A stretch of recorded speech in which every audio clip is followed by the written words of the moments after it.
Всем привет! Чудесный зимний день сегодня. Наконец-то заканчивается эта бесконечная зимняя нерасцветайка.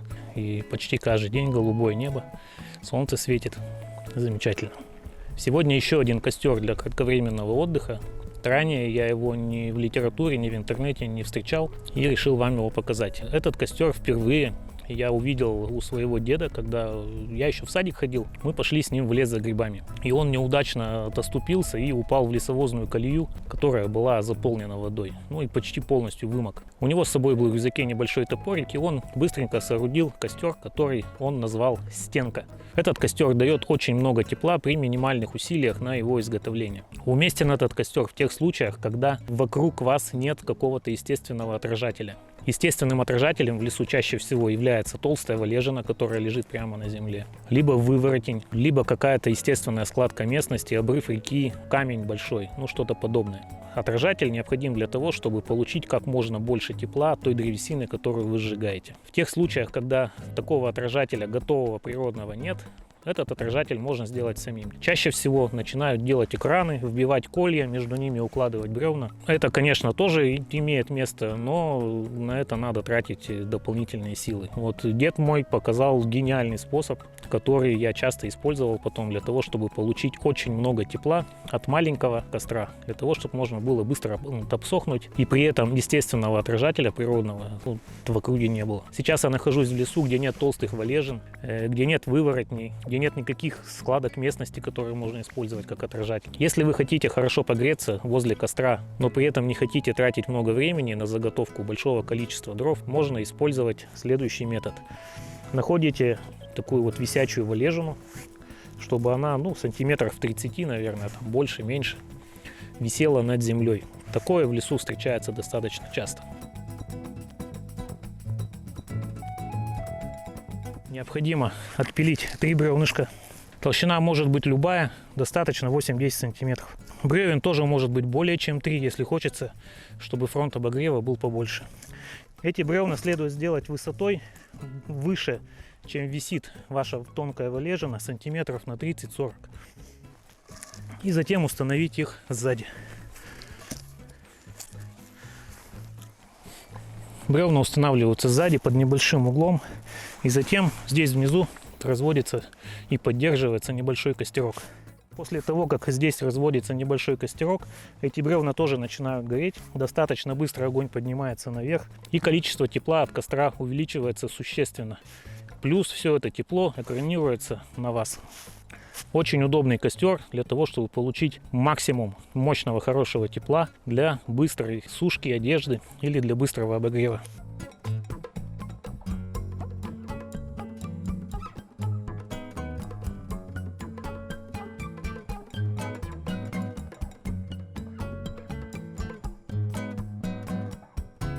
Эти 3 задних бревнышка создают мощнейшую вертикальную тягу.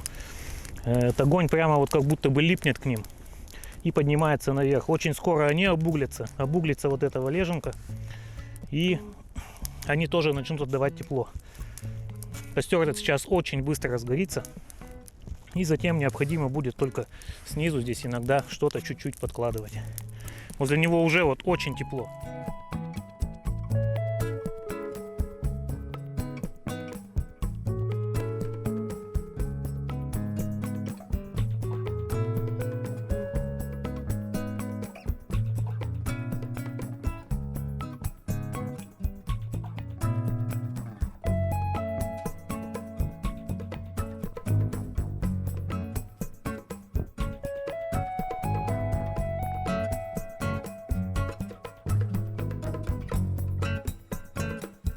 Прошло 40 минут.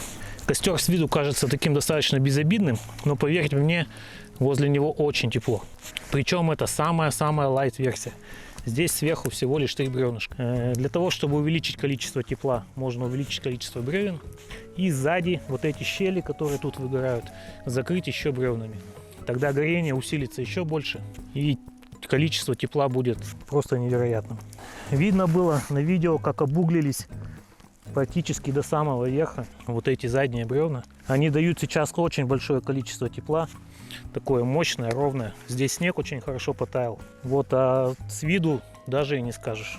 Сюда вниз время от времени необходимо что-то подкладывать, конечно же, чтобы поддерживать горение. И эти задние бревна также дают свой существенный вклад в количество тепла. Ну, сейчас для продолжения этого эксперимента я поставлю еще 2 бревнышка и сзади закрою щели между центральными бревнами. И посмотрим, что будет.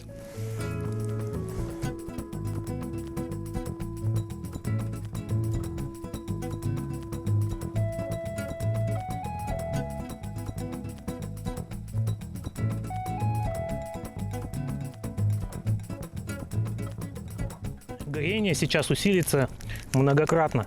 Вот костер уже загудел.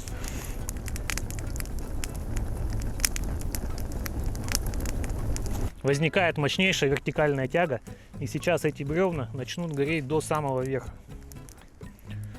Ну, тут, опять же, не нужно никому объяснять, что количество тепла увеличится многократно.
Ух, как вовремя я пришел.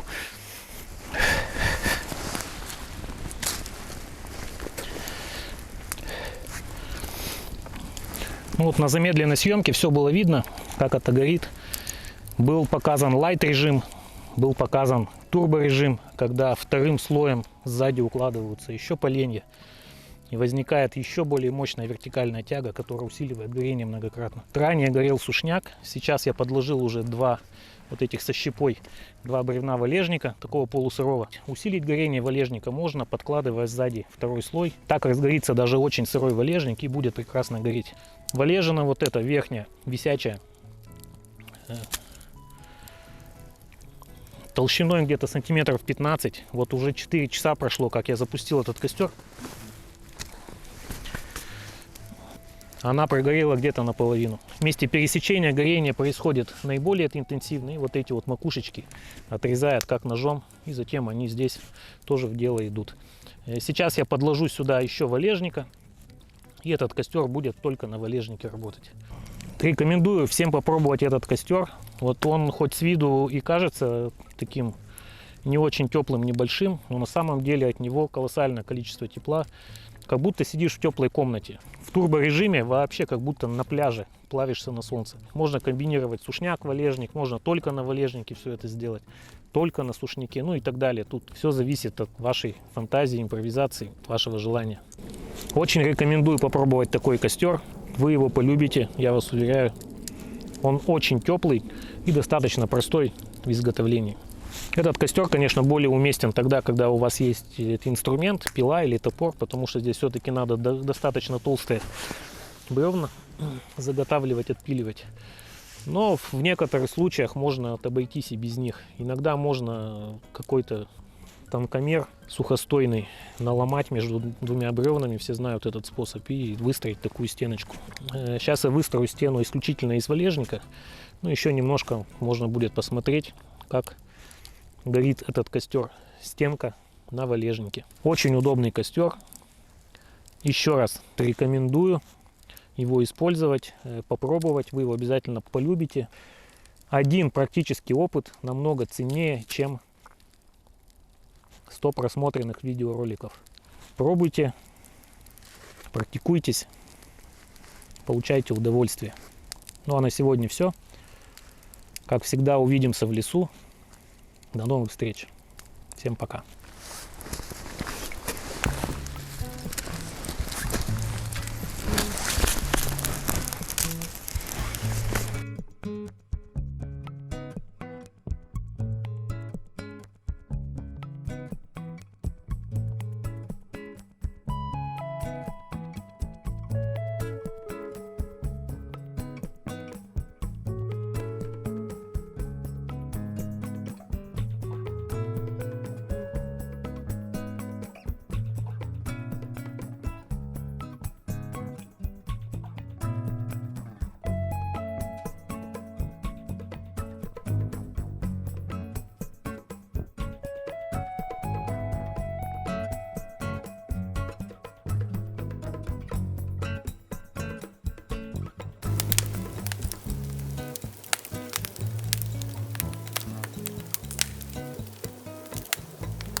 Все никак я не уйду.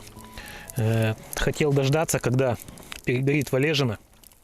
Вот было видно очень хорошо, что валежник — это точно такой же валежник, зависший на ветвях, влажный. Как он хорошо горел.